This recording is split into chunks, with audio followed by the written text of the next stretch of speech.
जय हिंद दोस्तों, मैं हूं आर.के. सर। स्वागत कर रहा हूं आपका अपने YouTube channel top math GS में। ठीक है, इस चैनल पे आपको मिलेगा टॉप मैथ, टॉप जीएस। आज हम लोग स्टार्ट कर रहे हैं प्रतिशत में बेसिक क्वेश्चन, जो इससे पहले हम लोगों ने देखा था। ठीक है, आपको कंटिन्यू सारे लेक्चर मिलते रहेंगे, आप लेक्चर वाइज इसको देखते रहिए, मिस मत करिए। आपका मैथ में जीरो से हीरो आप बन जाएंगे। ठीक है, तो ध्यान दीजिए, आज हम लोग प्रतिशत पढ़ने वाले हैं। ये टाइप 1 में आता है प्रतिशत में। इससे पहले हम लोगों ने बेसिक पढ़ा था, आज हम लोग टाइप 1 देखने वाले हैं। तो ध्यान दीजिए, आज का जो पहला सवाल है बहुत बेसिक है। इसे हम आपको सिखाएंगे बिना पेन के। परीक्षा में सब कुछ मिलता है पर समय नहीं मिलता है, इसलिए समय को मैनेजमेंट करते हुए, समय का मैनेज करते हुए आज हम लोग देखेंगे ऐसे सवाल कैसे लगाते हैं। ठीक है, तो ध्यान दीजिए, पहला सवाल है ए की आय बी की आय से 20% अधिक है, तो बी की आय ए की आय से कितने प्रतिशत कम होगी। तो जिनको लगाना आता है उनके लिए तो आसान होता है, लेकिन जो नए बच्चे फ्रेशर होते हैं उनको बहुत दिक्कत होती है। तो ध्यान दीजिए, इसका पहले बेसिक समझ लीजिए।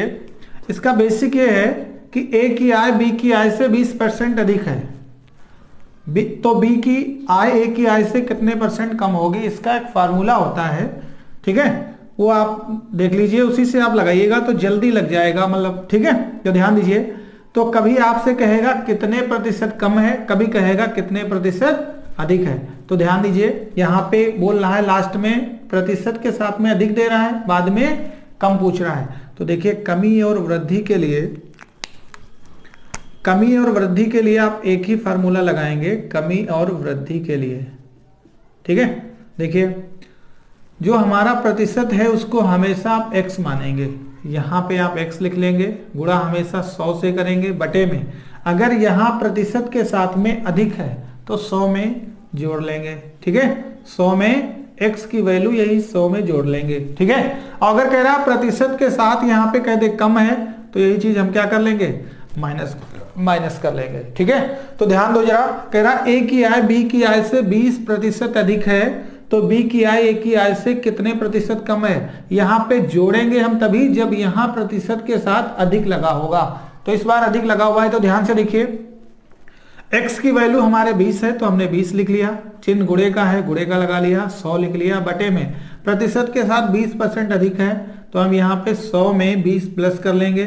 ठीक है, तो 20 जब प्लस करेंगे तो हमारा हो जाएगा 120।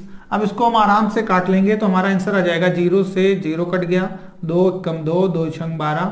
ठीक है, 100/6 लिखा हुआ है, जब इसको हम काटेंगे 2 से तो 2 तिया 6, 2 पंचे 10, 50/3 यहाँ तक आया। ठीक है, आगे भी देख लेंगे, 50/3 है तो 3 का पहाड़ा पड़ी 50 के ऊपर ना जाए। तो आपको पता है 16 तिया 48 होता है, 2 ऊपर चला गया, 3 नीचे। प्रतिशत की देखिए कमी कह रहा है तो यहाँ पे हम आंसर देंगे कमी।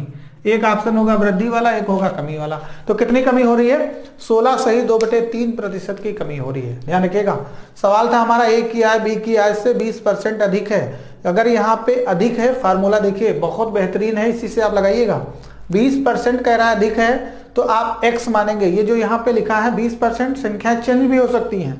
तो 20% कह रहा है अधिक है तो आप 20 लिखेंगे, गुणे 100 लिखेंगे, 100 नीचे भी लिखेंगे। अगर यहाँ पे अधिक है तो 100 में जोड़ कर लिखेंगे, अगर यहाँ पे कम है तो 100 में घटा कर लिखेंगे। ठीक है, समझ में आ गया होगा। अगला देखिए, नीचे दूसरा सवाल है, राम का वेतन श्याम के वेतन से 25% कम है, तो श्याम का वेतन राम के वेतन से कितने प्रतिशत कम होगा। ध्यान दीजिए, 25% कम कह रहा है। देखिए, इस बार प्रतिशत के साथ में कम लगा हुआ है। जब कम लगा होगा तो हम नीचे 100 से माइनस करेंगे, और जब अधिक लगा होगा तो नीचे 100 में जोड़ कर लिखेंगे, फिर सॉल्व करेंगे। ठीक है, अब देखिए ध्यान से, x की वैल्यू है 25 गुणे 100 बटे, ध्यान दीजिए 25% कम है तो कोई चीज अगर 100 है 25 कम हो जाएगी तो कितनी बच जाएगी, 75। ध्यान दीजिए, अब इसको सोल्व करेंगे, 25 से कम 25, 25 तिया 75, ऊपर है 100, नीचे है 3 का पहाड़ा पढ़िए।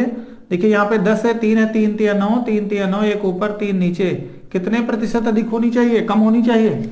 ठीक है, तो 33 सही 1/3%। ठीक है, कह रहा है राम का वेतन श्याम के वेतन से 25% कम है, तो श्याम का वेतन राम के वेतन से कितने प्रतिशत अधिक होगा, कितने प्रतिशत अधिक होगा। अब ध्यान दीजिए, कितने परसेंट अधिक होगा, तो 33 सही 1/3% अधिक होगा। ये आपका आंसर हो गया। ठीक है, अब बहुत आराम से आप इसे लगा सकते हैं। तो देखिए बेसिक क्वेश्चन थे, बहुत आसानी से लग गए। टाइप 1 में आते हैं आपकी परीक्षा में, टाइप 1 में आते हैं। तो ध्यान दीजिए, इस प्रकार के सवाल आप आसानी से लगा सकते हैं अगर परीक्षा में आपके आते हैं। 2 से 3 बार इसको देखिए, प्रैक्टिस करिए, आपका आराम से आंसर आ जाएगा। ठीक है, इसी में हम संख्याएं केवल चेंज कर रहे हैं। अभी हम केवल बेसिक आपको बता रहे हैं, भी ट्रिक भी बताएंगे। ठीक, ध्यान दीजिए, इसको मिटा रहे हैं। संख्याएं केवल चेंज कर रहे हैं, आगे संख्याएं केवल चेंज करेंगे, लगाना रहेगा आपको। ध्यान दीजिए, संख्याएं हम केवल चेंज कर रहे हैं, यहां पे भी संख्या चेंज कर रहे हैं और इधर भी संख्या चेंज कर रहे हैं। इस बार देखिए थोड़ा सही बटे में है, यहां पे आपका है 11 सही 1/9% अधिक है, और यहां पे आपका है 16 सही 2/3% कम है। ठीक है, 16 सही 2/3% कम है। कलर चेंज कर देते हैं। ठीक है, ध्यान दीजिए, यहां पे है 11 सही 1/9% अधिक है, और यहां पे है 16 सही 2/3% कम है। इस बार लगाइए फट से, आंसर दीजिए, कमेंट बॉक्स में आंसर दीजिए फट से, आंसर बताइए, देख के आंसर बताइए। बिल्कुल फार्मूला भी हमने बता दिया था। ठीक है, इसी से लगेगा, ध्यान रखिएगा, बहुत आराम से लगाइए, इसी से लग जाएगा। चलो हमें लगा देते हैं। देखिए कह रहा है ए की आय बी की आय से 11 सही 1/9% अधिक है, तो बी की आय ए की आय से कितने प्रतिशत कम होगी। हमको पकड़ना है प्रतिशत के साथ में, अगर अधिक है 100 में जोड़ना है, अगर कम है तो 100 से घटाना है। फार्मूले का इसी का यूज करेंगे कम और वृद्धि के लिए। ठीक है, ध्यान रखिएगा, कम भी इसी से निकलेगा और वृद्धि भी इसी से निकलेगी। वृद्धि जब निकलेगी और कम कब निकलेगा, सवाल पे डिपेंड करता है। देखिए ध्यान से, 11 सही 1/9 है, ये मिश्रित भिन्न लिखी हुई है। कैसी भिन्न है, मिश्रित। और जब भी हम प्रतिशत लगाएंगे उसमें हमेशा हमें साधारण भिन्न चाहिए। तो साधारण भिन्न हम इसे कैसे बनाएंगे, ध्यान दीजिए, यहाँ पे देखिए लिखा हुआ है 11 सही 1/9, वो भी प्रतिशत में। तो ये कितना लिखा हुआ है, देखिए इसकी हम इससे गुणा करेंगे, जोड़ देंगे, 11 9 99, 100/9। ठीक, ये हमारी साधारण भिन्न हो गई। अब 100/9 प्रतिशत लिखा हुआ है। ठीक है, 100/9%, यानी कि अगर इसको सॉल्व कर लेंगे तो 11 से 1/9% आ जाएगा। अब देखिए x की वैल्यू हमारी आ गई 100/9, तो हम लोग लिख लेंगे 100/9, चिन्ह है गुणे का, फिर 100 लिखा हुआ है, 100 लिख देंगे। अब देखिए ऐसे लगा लेंगे। ठीक है, अब देखिए यहाँ पे कह रहा है अधिक है, अधिक है तो हम 100 में क्या करेंगे, प्लस कर लेंगे। 100 में प्लस देखिए कैसे करते हैं, ध्यान दीजिए, इसी तरीके से प्लस करेंगे। 100 में प्लस कैसे कर रहे हैं, देखिए यहाँ पे लिखा हुआ है 100, ठीक है, प्लस करना है हमको, तो यहाँ पे प्लस लगाया। x की वैल्यू देखिए 100/9 है, तो 100/9 हम ऐसे लिखेंगे। ठीक है, अब डायरेक्ट हम 100 जोड़ के /9 नहीं कर सकते, अब हम इसकी इससे गुणा करेंगे, ये गुणा करना है, ये जोड़ देना है। तो देखिए 100 9 900 और 100 1000। ठीक है, 100 9 900 और 100 1000, 1000 बटे हम कितना लिखेंगे, 9 लिखेंगे। ठीक है, कितना लिखेंगे, 9 लिखेंगे। ध्यान दीजिए फट से, अब हमारा आ गया, इसकी से गुणा कर लेंगे, 100 9 900, 100 जोड़ दिया, 1000 बटे में 9। ठीक है, अब देखो 9 यहाँ है, 9 यहाँ है, काट दो, 9 से 9 कट गया, कट गया। अब नीचे 3 जीरो हैं, ऊपर भी 4 जीरो हैं, तो 3 जीरो नीचे काट दो, 1 2 3, 1 2 3, बचा कितना, 10%। तो अगर आपसे पूछा जाए आंसर कितना आया, ऑल ओवर 10% आया। ठीक है, तो कितने प्रतिशत की कमी होगी, 10% की कमी हो जाएगी, ये आपका आंसर हो गया। ठीक है, तो ध्यान रखिएगा, इस प्रकार से इसको लगाएंगे तो आपका आंसर आसानी से आ जाएगा। ठीक, ऐसे नीचे देखिए, ऊपर अधिक वाला है, नीचे कम वाला है। अब ध्यान दीजिए, राम का वेतन श्याम के वेतन से 16 सही 2/3% कम है। कितना कम है, 16 सही 2/3% कम है। तो इसे भी बिल्कुल सेम उसी तरीके से लगाएंगे। तो ध्यान दीजिए कैसे लगाएंगे, ये भिन्न हमारी जो दी है 16 सही 2/3, ये मिश्रित भिन्न है, इसको हमें बनाना है साधारण भिन्न। साधारण भिन्न देखिए कैसे लिखा हुआ है, 16 सही 2/3%। अब इसकी से गुणा करेंगे, जोड़ देंगे। ठीक है, तो देखिए 16 3 48, 2 50/3, तो ये साधारण भिन्न बन गई 50/3। यही हमारी क्या हो गई, x की वैल्यू हो गई। तो हम लिख देंगे यहाँ पे 50/3 गुणे में कितना, 100/। अब यहाँ पे कह रहा है कमी हुई है, और जब कमी होगी तो हम 100 से क्या करेंगे, माइनस करेंगे। माइनस करने के लिए क्या करेंगे, देख लीजिए यहीं पे माइनस करके यहाँ नीचे लिख लेते हैं। माइनस करने के लिए हम लोग 100 लिखेंगे, -50/3 इस तरीके से लिखेंगे, तब घटा के नीचे लिखेंगे। ध्यान दीजिएगा। अब देखिए इसकी से गुणा करेंगे, ये घटा देंगे 100, तो यहाँ 350 घटाया, 300 से जब 50 घटाएंगे तो अब आएगा 250, बटे में कितना लिखेंगे 3। ठीक है, अब इसे सोल्व कर लेंगे हम लोग। 3 से 3 हमारा कैंसिल हो जाएगा, 0 से 0 कट जाएगा, 5 का पहाड़ा 5 एकम 5, 5 25 से पूरा कट गया, नीचे 5 है ऊपर 100 है, काट लेंगे 5 एकम 5, 5 दूना 10। हमारा आंसर कितना आया, कितने प्रतिशत अधिक होगी, तो 20% अधिक होगी। देखिए कितना सिंपल सवाल है, केवल कैलकुलेशन देखना है, समझना है और कुछ भी नहीं है इसमें। तो ध्यान दीजिए, पहला सवाल था A की आय B की आय से 11 सही 1/9% अधिक है। लगाने का तरीका है, ये मिश्रित भिन्न दी है, हम इसको साधारण भिन्न में बदलेंगे, तब जाके इस फार्मूले में रख के हम इसको आसानी से लगा सकते हैं। ठीक है, अब देखिए तो ये थे टाइप 2 के सवाल।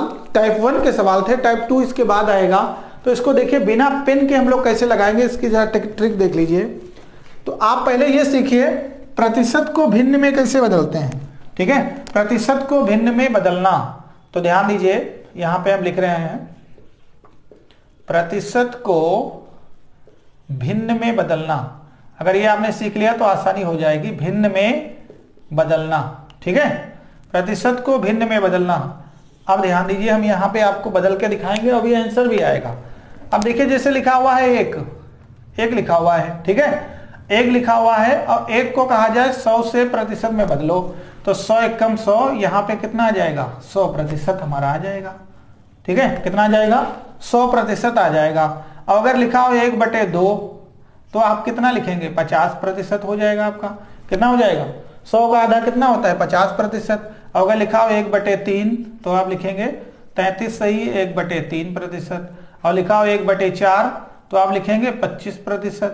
लिखा हो 1/5 तो आप लिखेंगे 20%। लिखा हो 1/6 तो आप लिखेंगे 16 सही 2/3%। अगर आपके सामने लिखा हो 1/7 तो आप लिखेंगे 14 सही 2/7%। ठीक है, 1/8 लिखा हो तो आप लिखेंगे 12 सही 1/2%। ठीक है, 1/9 लिखा हो, यहाँ पे देखिए 1/9 लिखा हो तो आप लिखेंगे 11 सही 1/9%। 1/10 लिखा हो तो आप लिखेंगे 10%। 1/11 लिखा हो तो आप लिखेंगे, ठीक है, 9 सही 1/11%। बस इतना याद कर लीजिए और आपका बिल्कुल मिनटों में कुछ भी नहीं करना है, आराम से आपका आंसर आ जाएगा। क्या कह रहा है सवाल, ध्यान दीजिए इधर देखिए, इतना ये भिन्न लिखा हुआ है, ये भिन्न का प्रतिशत में लिखा हुआ है। कुछ नहीं करना है, 100 को 1/2 करना है 50, 100 का 1/3 करना है 33 सही 1/3%, 100 का 1/4 25 होता है। बस इतना ही करना है। देखिए सवाल क्या है पहला, अगर सिंपल भिन्न आ जाती है 20, 25, 30, 50, ठीक है, तो आप इस फार्मूले में रख के आराम से कर लेते हैं। लेकिन अगर कैलकुलेटिव आ जाती, समय होता है कम परीक्षा में, 11 से 1/9 आ गया, 16 से 2/3 आ गया, तो आप फिर दिक्कत होने लगती है। ठीक है, तो इसलिए इस भिन्न को 1 से 1/11 यानी 11 तक केवल याद रखना है। तो आप याद कर लेंगे तो आपका आसानी से परीक्षा में प्रश्न बन जाएगा लग जाएगा। आप देखिए सवाल कह रहा है A की आय B की आय से 11 सही 1/9% अधिक है। कितने अधिक है, 11 सही 1/9%। अब यहाँ पे देखिए, अगर यहाँ पे लिखा है अधिक और प्रतिशत के साथ में अधिक लगा है, ठीक है, तो ध्यान से देखिए 11 सही 1/9% है, तो हमको ये फार्मूला लगाने की जरूरत नहीं है, कोई टेक्निक लगाने की जरूरत नहीं, केवल सवाल पे आंसर लगाने की जरूरत है। तो कैसे लगाएंगे, ध्यान दीजिए, लिखा हुआ है 11 सही 1/9% अधिक है। देखिए प्रतिशत के साथ में अधिक लगा हुआ है, पहले सवाल देखेंगे फिर हमारा दिमाग जाएगा अपने इस मेथड के ऊपर जो प्रतिशत को भिन्न में हमने बदल दिया है। अब ध्यान दीजिए, जिस प्रतिशत के साथ अधिक लगा होगा तो पेन चलाना नहीं है, उसके नीचे वाला हमेशा आंसर होता है। कितना आंसर होता है, नीचे वाला। कमी के लिए बोलेगा, देखो कितने प्रतिशत कम है, तो प्रतिशत के साथ अगर अधिक लगा है तो नीचे वाला आंसर होगा। ठीक है, अगर प्रतिशत के साथ कम लगा है तो ऊपर वाला आंसर होगा। तो ध्यान दीजिए 11 सही 1/9 अधिक है तो आंसर कितना आएगा 10%। अब नीचे देखिए, राम का वेतन श्याम के वेतन से 16 सही 2/3% कम है, तो कम है, देखो कम लगा हुआ है तो लास्ट में अधिक कहेगा। तो प्रतिशत के साथ अगर कम लगा है, ठीक है, तो हमेशा ऊपर वाला आंसर होता है, तुरंत प्रतिशत के तुरंत ऊपर वाला आंसर होता है। और अगर प्रतिशत के साथ अधिक लगा है तो इस भिन्न में प्रतिशत देखो, उसके नीचे वाला आंसर लगा दो। तो देखो कितना सिंपल है। इस तरीके से आप भिन्न से प्रतिशत को बदलना सीख जाएंगे और आराम से इस तरीके से आप अपने सवाल लगा सकते हैं। ठीक है, जैसे यहाँ पे लिखा होता 25% अधिक है। कितना अधिक है? 25%। देखिए सब मिटा के हम केवल इसी पे आ रहे हैं। 25% अधिक है। लगाइए आप, तब तक कमेंट बॉक्स में आंसर दीजिए फट से। ठीक है,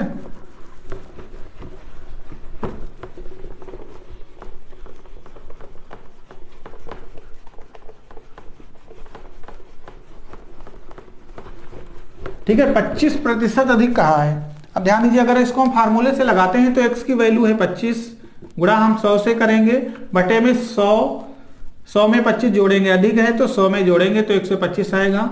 अब इसको हम काट लेंगे, 25 एकम 25, 25 पंचे 125, 5 एकम 5, 5 दूना 10। कह रहा है कितने प्रतिशत कम होगी। अगर 25 अधिक हुई है तो हमको कम करने के लिए 20 पे जाना होगा। ठीक है, तो हमने देखिए, अगर इस ट्रिक से आप सीखना चाहते हैं तो बिल्कुल आसानी से आप सीख जाएंगे। 25% अधिक है, अगर अधिक है तो तुरंत नीचे वाला आंसर आता है। ठीक है, 25 अधिक है तो तुरंत नीचे वाला आंसर हमारा कितना आ जाएगा? 20%। क्या लगाने की जरूरत है? बिल्कुल नहीं, हरगिज नहीं। ठीक है, लगाएंगे भी नहीं। इसी टेक्निक को सीखिए। परीक्षा में सब कुछ मिलेगा पर समय नहीं मिलेगा। इसी में देखिए टाइप 2 के सवाल भी आते हैं, वो भी देख लीजिए। ठीक,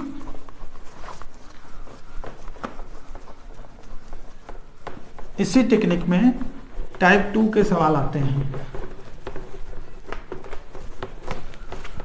ठीक है, टाइप 2 के सवाल में कैसे सवाल होते हैं देखिए।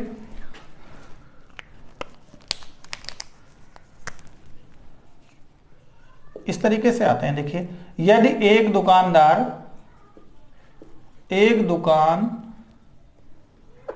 ठीक है, एक दुकानदार पंखों के मूल्य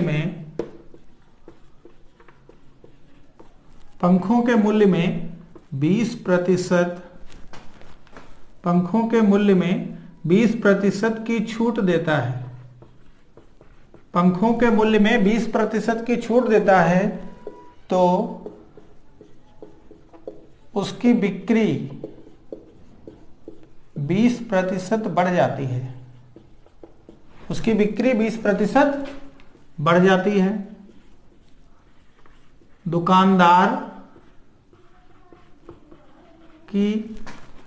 दुकानदार का लाभ व हानि प्रतिशत बताइए। लाभ व हानि प्रतिशत बताओ। अब ध्यान से देखिए, सवाल को 3 बार पढ़िए। हानि प्रतिशत बताओ। ध्यान दीजिए, सवाल क्या कह रहा है, बोर्ड की तरफ देखिए स्क्रीन पे। यदि एक दुकानदार पंखों के मूल्य में 20% की छूट देता है तो उसकी बिक्री क्या होती है? 20% बढ़ जाती है। दुकानदार का लाभ या हानि प्रतिशत बताइए। कहने का मीन्स ये है कि एक दुकानदार है, जब वो पंखों के मूल्य में 20% की छूट देता है तो लेने वालों की संख्या बढ़ जाती है, तो जिसकी वजह से 20% उसकी बिक्री बढ़ जाती है। अब उसने जब 20% छूट दी, बिक्री 20% बढ़ गई, फिर उसका अंतिम ऑल ओवर उसे क्या होगा? लाभ होगा या हानि होगी। तो इस तरीके से देखिए सवाल कैसे लगेगा। ठीक है, तो ध्यान दीजिए, इस सवाल को हम इस तरीके से लगाएंगे मानकर। पहले बेसिक समझ लेते हैं। देखिए, माना दुकानदार की आय है 100 रुपए। कितनी है? 100 रुपए। अगर दुकानदार की आय है 100 रुपए तो 100 रुपए ऊपर लिखेंगे, गुणा चिन्ह लगाएंगे। पहले कहा है 20% की छूट हो गई। जब उसने 20% की छूट दिया तो 100 रुपए की चीज थी, 20 की छूट दिया तो 100 से जितनी छूट देगा उतना घटा लेंगे। ठीक है, तो घटाया हमने। 100 से जब 20 जाएगा तो बचेगा 80, बटे में फिर हम 100 लिखेंगे, फिर गुणे का चिन्ह लगाएंगे, तो उसकी बिक्री 20% बढ़ गई। जब घटेगा, छूट देगा, हानि होगी तो 100 से घटाकर लिखेंगे, और जब लाभ होगा या बढ़ जाएगा तो 100 में जोड़ देंगे। तो 120 बटे 100, यानी कि 20% बढ़ गई तो 120 बटे 100 लिख लिया। अब देखिए सॉल्व कर लेंगे। ये 100 से 100 कैंसिल हो गया, 1 2 0 काटा, 1 2 0 काटा, 12 थी 96। कितने रुपए मिले? 96। देखिए, दुकानदार की आय थी 100 रुपए, जब उसने 20% छूट दिया और तो बिक्री उसकी 20% बढ़ गई, लेकिन लास्ट में जब उसने ऑल ओवर चेक किया तो उसके पास रुपए कितने आए? 96। 100 रुपए की चीज थी, 96 रुपए आए। कितना घाटा हो गया? 4% की हानि हो गई। ठीक है, आंसर क्या आएगा? 4% की हानि हो गई। समझ में आ गया होगा। ठीक है, तो अगर 100 से जितना कम आएगा उतनी क्या हो जाएगी, हानि हो जाएगी, और 100 के ऊपर अगर बढ़ जाता तो जितना बढ़ता उतना क्या हो जाता, लाभ हो जाता। ठीक है, तो ध्यान रखिएगा, ऐसे सवाल ये टाइप 2 में आते हैं। इधर देखिए हम संख्याएं चेंज कर रहे हैं, लगाना आपको है। ठीक, अगला सवाल देखिए, अगला सवाल है 30% की उसने छूट दिया और उसकी बिक्री भी कितनी बढ़ गई, 30% बढ़ गई। ठीक है, इसी तरीके से लगाएंगे, जब उसने 30% की छूट दी तो उसकी बिक्री भी 30% बढ़ गई। बेसिक से पहले लगाएंगे, अभी ट्रिक्स भी बताएंगे। ठीक, लगाते रहिए फटाफट। अब ध्यान दीजिए, फट से हम ही लगा रहे हैं। देखिए, माना दुकानदार की आय है 100 रुपए और उसने जब 30% छूट दी तो 100 रुपए पे 30 कम कर दिया, तो चीज कितने की बची, 70 की बटे में 100, गुणे का चिन्ह लगाएंगे, तो उसकी बिक्री 30% बढ़ गई। और जब उसकी बिक्री 30% बढ़ गई तो 130 100 में जोड़ लेंगे 30। ठीक है, 130 बटे 100। अब इसको काट लेंगे, ये 100 कैंसिल हमेशा ही होगा, 1 2 1 2। ठीक है, अब 13 सती 91। 100 रुपए दुकानदार की आय थी, 30 छूट दी, फिर 30 नफा हुई, लेकिन लास्ट में उसको रुपए कितने मिले, 91, तो उसका नुकसान हो गया। 100 से घटाएंगे तो 9% का नुकसान हो गया। ठीक है, 9% की क्या हो गई, कमी हो गई, हानि हो गई, घाटा हो गया दुकानदार का। ठीक है, तो इस प्रकार से इस तरीके के सवाल भी आप लगा लेंगे। ठीक है, लेकिन इसके ट्रिक देख लीजिए जरा। परीक्षा में सब कुछ मिलता है पर समय नहीं मिलता है। अगर समय नहीं मिलता है तो हम लोग क्या करेंगे, ट्रिक्स लगाएंगे। ट्रिक्स क्या होगी इसकी, ध्यान दीजिए जरा। ट्रिक इसकी यह है, जब, ध्यान रखिएगा, जब दो वस्तुओं का विक्रय मूल्य समान हो, विक्रय मूल्य समान हो, एक X% लाभ पर तथा दूसरी X% हानि पर बेची जाए तो हमेशा हानि होती है, हमेशा हानि होती है। ध्यान दीजिए, फट से कह रहा है, जब दो वस्तुओं का विक्रय मूल्य समान हो और एक को X% लाभ पर दूसरी को X% हानि पर बेची जाए तो हमेशा हानि होती है। हानि प्रतिशत बराबर, देखिए ध्यान से, जब दो वस्तुओं का विक्रय मूल्य समान होगा, ध्यान रखिएगा, यहां भी 30 हो, यहां भी 30 हो, यहां भी 20 हो, यहां भी 20 हो, 10 हो तो 10 है 10 हो। ठीक है, एक बार हानि हो एक बार लाभ हो तो ये टेक्निक लगा लेंगे, वरना 100 मान के लगाएंगे तो सब में ये भी लग जाएगा। ठीक है, तो ध्यान दीजिए, हानि प्रतिशत, जब हानि प्रतिशत आप निकालेंगे, यहां भी x है यहां भी x है, तो x की x गुणे x लिखेंगे, बटे में 100 लिख देंगे, और हमेशा जो आएगा वो हानि आएगी। ठीक है, इसी में देख लेते हैं, लिखा हुआ है 30 गुणे 30, तो 30 कर लेंगे, गुणे में 30 लिख लेंगे, बटे में 100 लिख लेंगे। ठीक है, अब देखिए, ये कट गया, ये कट गया, ये कटा, 3 3 9% जो आया है वो भी है क्या, हानि है। तो समझ गए होंगे आप। ठीक है, तो इस सवाल को भी लगा लेंगे, इस टेक्निक को भी लगा लेंगे, आराम से आप समझ जाएंगे, कोई समस्या नहीं हुई ना। ठीक है, तो ध्यान से लगाइए। अगर आपने चैनल पे अभी सब्सक्राइब नहीं किया तो चैनल को सब्सक्राइब करें, बेल आइकन भी दबाएं और वीडियो को शेयर भी करें। ठीक है, पूरा वीडियो आराम से देखिए, मैथ बिल्कुल 0 लेवल से अपर लेवल तक आपको सिखाई जाएगी। आज के लिए इसमें इतना ही, जय हिंद।